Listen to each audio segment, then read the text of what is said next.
എന്താണ് താവോ? താവോയുടെ നിർവചനം തന്നെ നമ്മളെ കുഴപ്പിക്കുന്നതാണ്. എന്താണെന്ന് പറഞ്ഞു കഴിഞ്ഞാൽ അതല്ലാതെയാകുന്നതാണ് താവോ. താവോ എന്താണെന്ന് പറയുന്നവൻ അതറിയുന്നില്ല, താവോ എന്താണെന്ന് അറിയുന്നവൻ അത് പറയുന്നുമില്ല എന്നാണ് ഒരു പ്രമാണം. അപ്പോൾ ഈ പറയാൻ പോകുമ്പം തന്നെ താവോയെക്കുറിച്ചാണ് പറയുന്നതെന്ന് പറഞ്ഞു കഴിഞ്ഞാൽ അത് പറയുന്ന ആളിന് താവോ അറിയില്ല എന്നാണ് പണ്ഡിതന്മാർ പറഞ്ഞു വച്ചിരിക്കുന്നത്, ആചാര്യന്മാർ പറഞ്ഞിരിക്കുന്നത്. എന്നാലും ഏകദേശമായിട്ട് താവോ എന്തിനെയൊക്കെയാണ് പ്രതിനിധീകരിക്കുന്നതെന്ന് പറയാം.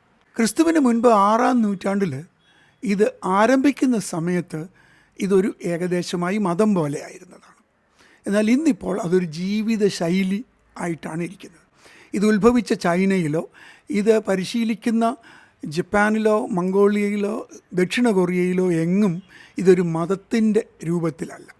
പൊതുവെ ഏത് മതവിശ്വാസിക്കും പിന്തുടരാവുന്ന ആശയങ്ങൾ ഉൾപ്പെടുന്ന ഒരു വിശ്വാസ പരിചയത്തെ, ഒരു ജീവിത പ്രമാണത്തെയാണ് താവോ എന്നുള്ളത് കൊണ്ട് ഉദ്ദേശിക്കുന്നത്.